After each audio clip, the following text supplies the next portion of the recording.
Big shout to the Ghosts and the Ghostettes. Today we sit down with Tank, the president of the Perth Amboy Chapter of LAMA, the Latin American Motorcycle Association. We talk about the difference between a motorcycle association and a motorcycle club, and we talk about the culture on this episode of Demons Row TV. And no, yeah, we ghosting, baby.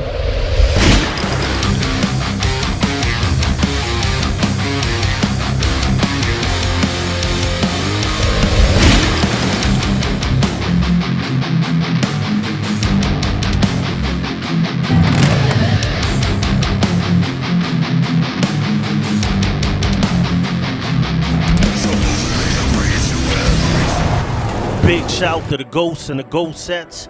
Welcome to Demons Row TV, the holy grail of MC culture, where we cover everything motorcycle and motorcycle club involved. I'm Sose the Ghost. I'm your host for the evening, and I want to give a big shout out to LAMA, aka the Latin American Motorcycle Association. The way I was treated and received when I went out there to Jersey. So much love to y'all. I appreciate you for that. Let's get into this interview. First and foremost, thank you for sitting down with me. Absolutely. So tell us a little bit about LAMA, how you got into it, what led you to becoming a member of LAMA. So I got back into it somewhere about almost 7 years ago now. I was just riding down the street one day on my bike, and somebody I knew on the side of the road with his bike. I pulled over to say what's up. He was talking to me. He said, "Hey man, we're part of LAMA and stuff." I was like, "Really? I didn't even know about that." You know, I just got home from a deployment, and he said, "Why don't you come chill with us next week?" I said, "All right, cool." So I went over there. I was hanging out with them, and I loved the vibe. The vibe was phenomenal. I love how they explained to me what we stand for, what LAMA's about. We're a family organization, and we give back to the community as much as we can. So they asked me, hang out for a little bit, see if I wanted to prospect. So I did. In about a couple months, I started prospecting with them. I think the hardest part was trying to get my wife on board to let her know, hey, listen, I'm starting to do this and stuff like that. But after a few months, she kind of came through, started helping out as a spouse. Did she have the perceptions of like the outlaw lifestyle? At one point she did, absolutely. And I'll be honest with you, I've been riding for a long time, and a lot of things that you hear all the time is about the outlaw, the 1%ers and stuff. So I didn't know too many MCs out there that just rock for the family kind of thing. Yeah. So I was kind of under that impression as well too before I decided to join up with LAMA. What was the deciding factor? Like, this is something different. I want to go in this direction as opposed to, going in another direction. So I think when I finally made my decisions is when we had a party one time, and we had other chapters coming through. We had I'm part of LAMA Perth Amboy. LAMA Newark came through. LAMA Queens came through. I started speaking to a bunch of them. I thought there were some phenomenal people. The ladies were part of the culture, and was able to have a lot of fun with them. I had this one brother from LAMA Queens. His name is Berto. He was out here, he was a VP for LAMA Queens back in the day. And he came out to me and he pretty much just singled me out because he saw that I was just, surveying. And he took me to the side and he said, "Hey man, what's your name, what's this?" And he started talking to me like a true brother. Yeah. And I think he was the reason why I said, I like this. Great brother. Right now he's out in Arizona. He opened up a chapter in Gilbert, Arizona. He's the president out there, organizing a chapter out there. And he's doing great things right now. So he was probably the main player of what got me really interested in LAMA. So in LAMA, since it's the Latin American Motorcycle Association, is it like a Spanish, is it a Puerto Rican, Dominican only club or? Negative. This is something that I tell everybody if, I'm trying to recruit somebody or something. We love everybody. It doesn't matter. As long as you have good family values and you have good morals, you know what I mean? Yeah. So whether you're black, white, Hispanic, Chinese, female, male, it doesn't matter. As long as you have those two values that I'm looking for, I'm good. And as long as you ride, because that's one thing that we do. We're a motor touring organization, and we ride a lot, and that's part of what we're about, I was very interested to do this interview too because a lot of people ask me, what's the difference between a motorcycle club and a motorcycle association, like, it's hard for a lot of people to understand because it looks like the same thing. So what is the difference between something you would do and a regular MC? Like, what is the difference between a motorcycle association and a motorcycle club? What's the deciding factor? There's no textbook for me as far as I know. The way that I see it is that we don't abide by what the MC, I guess you could say, rules and regulations. We basically create, it's an association that we create to be able to have everybody inclusive. So like a lot of MCs out there, a lot of the ladies are not inclusive, you know what I mean? Where here, it's a different story. You know, we make, not that we make up our own rules, but we have our own set of bylaws, our own regulations that we abide by. And part of that includes our lady riders, and they're equal to us. So that's one of the main things that I would see that's different from what you would see in an MC world. Is there an AMA blessing that you need to be in association, or is that like not how it works? Negative. No, we don't have the blessings from AMA. Basically, we want to open up a chapter. We just got to have the blessings from our national and international board. Once we get the blessing from the international board, we, you know, for a certain location, they are responsible to make sure that that location is a good location for us. Then we you know, whoever is, you know, wants to open it, or whoever volunteered to open it, will go ahead and do that, and hopefully create another chapter for the organization itself. I noticed you guys are kind of different because I feel like you don't have a separate circuit, and I might be wrong about that, but I've seen you at all kind of different events, parties, bike nights, stuff like that. Is there a certain set that you have, like your own, where it's like motorcycle associations and all those clubs get together, or is it like, it's not like that, like everybody, like you go to all different club stuff? We, you know, as long as we're invited, you know, if we want to go and support, we do our best to go and support other clubs, whether it's a club or an RC. So in order to get some love, we have to give love. That's what I call it, you know. So I can't expect people to come to my bike nights or to my parties if I'm not willing to go to theirs. Now, I'll give you an example though. There's a couple of different things here. Now, if we go to, let's say, a 1% club, I have no qualms with that. I have my guys. A lot of the times, I would not represent with our colors. I would represent as a regular person, only because we can't show one side or the other. We are totally neutral in the whole motorcycle game, and we pretty much just we don't want to interfere with any of their business. You know what I'm saying? So, but we respect that. You know what I'm saying? We respect them coming through and supporting us, because they do support us. You know what I'm saying? So we want to show some love back too. But we do it cutlass, is what I call it. You know, from LAMA Perth Amboy. We also have brother clubs that are part of LAMA. And the brother clubs, we go out and we make sure that we support them as well, because they kind of fall under the same umbrella that we do.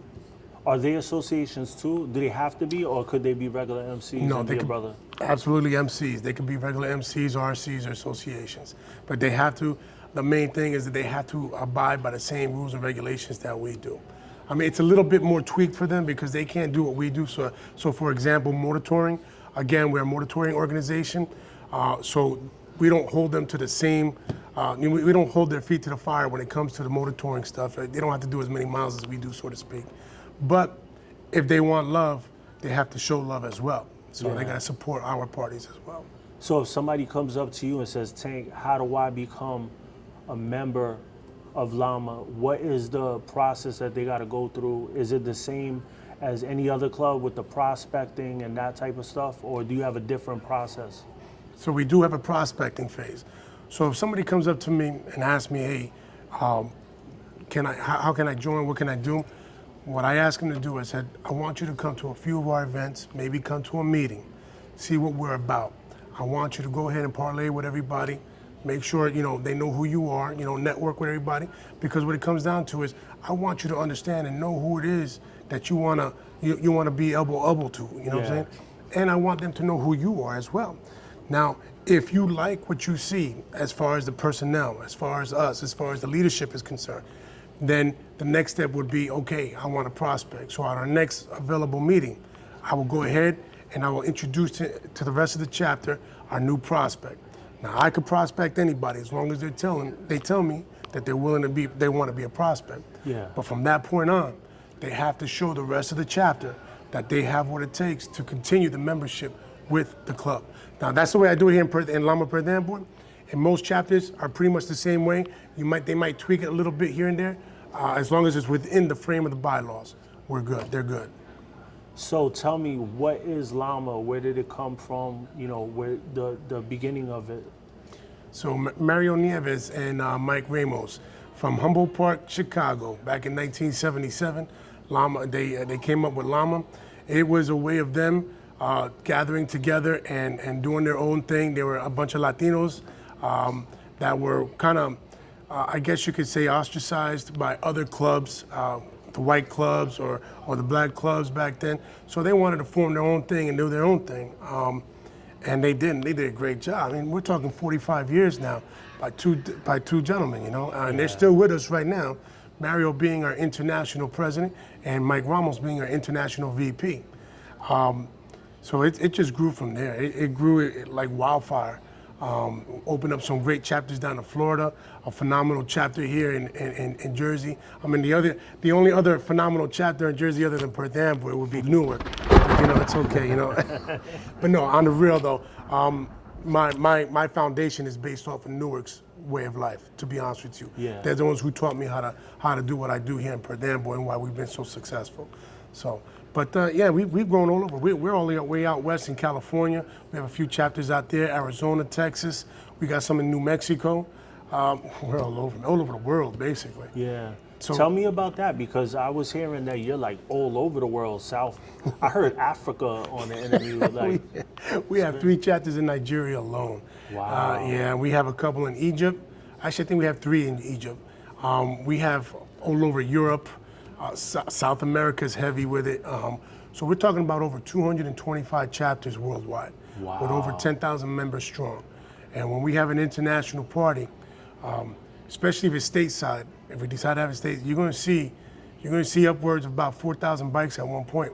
Wow. Yeah, it's pretty cool. It's a pretty good turnout. You guys are up there like one of the biggest clubs in the world, because a lot of people think that some of these clubs got so many members, but it's a lot of support or clubs that are affiliated, but 10,000 it's a lot. Yeah, That's a lot of members. We open the gates to like I said, like we don't function like an MC where it's open to Our Lady, our Damas, you know. So we do have a lot of Damas that are part of this organization. And as far as I'm concerned, as far as the LAMA is concerned, I feel that the Damas are the backbone of this organization. So they bring numbers to us as well, you know. So, and I tell you right now, so they could ride just as hard, or if not harder, than some of the guys that I've ridden with. All right? And I have a few of them in my chapter, for example, you know, and I love it. And they could get down with us, and and we have fun, and it brings the whole family together too. You know, and when you could get your wife to come and be part of an organization like this, it makes it so much easier for us to do what we got to do. You know? And when you have the whole family partake with it, it's a family affair, and that's what we try to project out there, is to try to keep it, you know, try to keep the family going. How rough was it, like, you know, in the beginning? Because, you know, opening up clubs is rough, you know, and you guys grew to a big, you know, so you guys are really humble about it, but it's not easy to grow the way you have. There's a lot of clubs that get shut down in one place. So what is that journey like, growing the way you have? Like, is it tough? Is it like all about relationships? Like, how did you do it? Well, you know, so it's a good point. So yeah, it was kind of rough to try to, I didn't open up Perth Amboy. I became the president about almost 5 years ago. But I kind of brought it back to life, so to speak. And it was kind of tough in a way where you do have some 1% who claim the area. But listen, we don't get involved with the 1%. We let them, they do their business, whatever they want to do. We open up as an association. Therefore, you know, we don't ask their permission or anything like that, but we respect the fact that they're in the area and in town. And if they want to come through and parlay, by all means, come through and parlay. I don't close my doors to anybody. I never do. I've never done. Yeah, I know you've seen on some flyers, people say, we have the right to refuse you if we want. Yeah. I don't do that. I open it up to everybody. You know what I'm saying? And it's all about respect. You know, respect given is respect earned. Yeah. So that's something that I've learned doing this for the last 5 years, is that I've been able to respect some of these guys, and they respect us as well. And we, since then, You know, we've had a couple of problems, but it's been really smooth since then. And again, that understanding is there. But we do have some places that have some hard times. Again, I mean, listen, everything could be talked out. You know, we could do everything amicably. There's no way that it shouldn't ever go overboard, especially when you're dealing with an association that's about family, you know, and family values. You know, I don't think that they really care too much about what we do as far as being in that area, so they don't bother us too much. But if they do, again, we have a phenomenal national board that will step in and actually have, you know, some talks with them. As long as I've been here, I don't think we've had any major problems with any like 1% or anything or any other clubs. Everything's been able to be talked out. Is there a requirement for the type of bike, like somebody new that's coming to the table, do they have to have a Harley? Because I saw a lot of Harleys outside. Is that a requirement or? No, as far as that, no. The only requirement that we ask is that it's a 650cc or and above. It could be a Harley, it could be a BMW, it could be a Honda, and it's got to be 2 or 3 wheels. So we do trikes as well. Oh, yeah. Like the Can-Ams. If you look outside, you're going to see some Can-Ams out there, some hooked up Can-Ams too. But we don't discriminate on what kind of bike it is, as long as it's 650 or above. So we have something that's not familiar to like other MCs. We have what they call DAMAS de LAMA. So what that is we have lady riders that as long as they could ride their own, they have their own bike, 650 or above, they meet the same requirements that any male rider has, they could be part of the club as a Dama de LAMA and have equal rights to any other member in the organization, in the chapter or in LAMA itself whole. And it's very prideful because, you know, let's be real, MCs, great majority of them are male club. Exactly. So when you have a Dama de LAMA that comes to the club, and I'm proud of my Damas because I have 13 Damas in my chapter alone, and I'm proud of them because they go out there and they ride heavy and they ride along with their brothers, you know, and they got their brothers back 100. So I have Damas that are road captains. I have Damas that are sergeant of arms, you know, and we have a place for all of them to be able to function together as a whole in the chapter. So Dama de LAMA for me holds a pretty high and respectable place in my eyes. So is a Dama always somebody's old lady, or is it could be your sister, it could be like that type of deal, like any girl that rides could join? She could be a regular single person who decides she wants to join the club, as long as she has a license, registered bike and insurance, and it's 650 and above, we'll give her the opportunity to join. Again, she has to show to us, just like any other member, that they want to be part of this organization. So, but again, a lot of my Damas become Damas, they start off as spousals. So I'll give you an example. My wife started off as a spousal, right? Is that like considered like an old lady? I guess you could equate it as an old lady. Yeah. We don't use old lady, we just use spousal, you know? But it's the same equation kind of thing. But they're part of the chapter, they wear the same colors that we do. Yeah. Right? But they don't wear what they call a Dama de LAMA patch. Yeah. They're just known as a spousal. Mind you, that could be flipped also. So I could have a lady who's a Dama de LAMA, who's a full member, bring her husband in who doesn't ride, and he could be a spousal. Wow. So that's probably why we won't, that's how we identify. So spousal could be male, female, doesn't matter. So, and I have one of those as well. I have a lady Dama whose boyfriend who's coming, and he's a spousal member. So you guys respect the road and who rides, not, there's no like male female dominance. It's the bike is the dominant. Basically, yes. Now, mind you, the Damas de LAMAs who are full members, they have the full rights as everybody in the club. However, spousals, and we have another section called associates, right? They, and as per bylaws, they don't have a voice, so to speak. Yeah. In my chapter, I give them some airway. I let them give me some of their ideas because some of my spousals and my associates have some great ideas, and I'm not going to let that go to waste. I want to hear what they got, but they don't have the same rights, so to speak, as our full members. So our Damas de LAMAs and our full member male riders are pretty much on the upper tier, so to speak. And then we have associates that help out with the club. They don't ride. They don't ride. They just come around and they help out with the club and everything. And then we have one more other section. We have our LAMA youth. So we have LAMA youth, and they rock a LAMA youth patch. My daughter is a LAMA youth. My nieces are Lama youth, and we have a ton of them here. What kind of stuff do they do, like the Lama youth? Well, when we have parties, when we have get-togethers, so for example, this Sunday, we have what they call Family Fun Day in the parking lot. We're gonna have it hooked up like a carnival, and we're inviting all the kids from the community, because that's who we serve, and we give back to the community that gave to us. Yeah. We have all the kids, and we're gonna give them all kind of free food and gifts and stuff, and we're gonna have obstacle courses for them, and give them some safety classes with bikes, and we're gonna give them some martial arts classes and stuff, and we do that for the community. But our Lama youth will come in and help work that with us, so they're gonna be part of that, and we try to help grow them into the same mindset that we here for.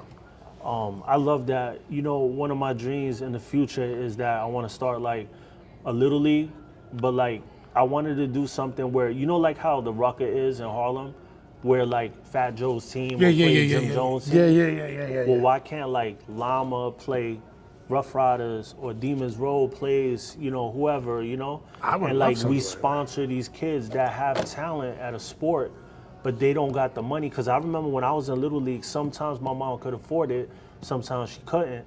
But you got these kids that got talent. So if we got the league, we have the teams, we have a good time, we meet up on the weekends. I think it will dead some of the drama between clubs too, if they're affiliated with it. Because, you know, people gonna respect the kids at the end of the day, you know what I mean? I like that. We actually have one chapter, I believe it's Phillipsburg, that sponsors a Little League team down in Phillipsburg, That's another chapter that's here today too. But, you know, I like that idea, and be able to cross it up with other MCs. And that's something that we have can do. DJs, you know, like. Absolutely, and the whole idea is to try to get these kids to be active and engaged into the sport. And maybe we could find a powerhouse in there, and when they grow up, understand that, yo, listen, we did this for you to be able to come out and do the same thing, you know, pushing forward kind of thing. Because that, like, you know, like that 13, 14, that age range is where you either go left, or you know, if you have parents, they set you straight. But if you don't, you know, what are you doing? You outside, you're gonna get caught up. Caught up, exactly. You're absolutely right. Yeah, and I would love to do something like that. Again, we're heavy with the community. We just gave $1,000 scholarship to a high school kid who she was phenomenal. She was phenomenal, and we do it by ways of essay. So I would like to implement something like that, sponsor a sports team, and maybe cross it up with some other MCs and try to get a league of their own. There's kind of MCs thing. everywhere. Every state got hundreds of MCs. Like tons. You're gonna see a bunch of them real soon. Yeah. Jersey's loaded with them. Central Jersey's, they're heavy, you know, and I like that idea, and I'm gonna pass that forward. I definitely would like to look into that and maybe sponsor a team, get some kids up, and do that. If you do something like that, let me know. We can do a cross Bronx kind of thing. I mean, you know what I'm saying? I'm down with that. Whatever you guys got, we'll do it. You know, New York against New Jersey kind of thing. You know what I'm saying? We can do something like that. Absolutely. No I mean, you guys stole the Giants from us, so. Yo, sorry, man. Yo, listen, they play in Jersey, man. You got the Jets if you want them. Nah, I got it tattooed. That's what I'm talking about. So I enjoy sitting down with you. Let the community know any, you know, like a message that you got for them about the club, you know, to close it out, like what you want to say about, you know, just the culture in general, like. Absolutely. So, you know, as far as LAMA's concerned, I am the former national secretary here for the U.S. nation. And I just want to let everybody know out there, hey, listen, LAMA, the Latin American Motorcycle Association, is an equal opportunity motorcycle association that loves anybody. Doesn't matter whether you're black, white, Puerto Rican, Hispanic, it doesn't matter. You know, we love them all shapes, sizes, colors, creeds, religions. And we're here to promote a family environment. That's what we do. And we also give back to the community. And we do our best to try to take care of the community that takes care of us. You know, they allow me to do what we do, so we're gonna give back to them. And basically try to help them youngins too. That's one of my biggest focus, is to help the youngins. That idea you have, I'm definitely look into that. And just move it forward from there. But the LAMA Nation is here, and it's gonna be here 100 years from now, and we're here to do some good things in the motorcycle community. First and foremost, I wanna give a shout out to my chapter, who work very hard to do what we do to get us to the point where we're at. I want to give a shout out to Mike, Matt, Brandon, and Dave at Chopper over in District Harley for hooking us up with a couple of bikes that we took home from Maryland a couple days ago, about a week ago. You guys rocked it. You guys gave me phenomenal deals. Anybody in Maryland area, Gaithersburg, Maryland, hit up Harley, District Harley over there. And of course, one of our sponsors, Williams Harley up here in Lebanon, New Jersey, who sponsor us heavy, and they do very good things. They hook up a bunch of my guys as well. And then of course to my family, my wife and my kids, you know, they come and they support me 100. My wife is heavy with that. She's so involved with this club that people they turn to her sometimes when there's a question. So I give her tons of props for helping me out. Thank you. Appreciate you. You know? Thank you. Thank you, Sose. I appreciate this time. Yeah.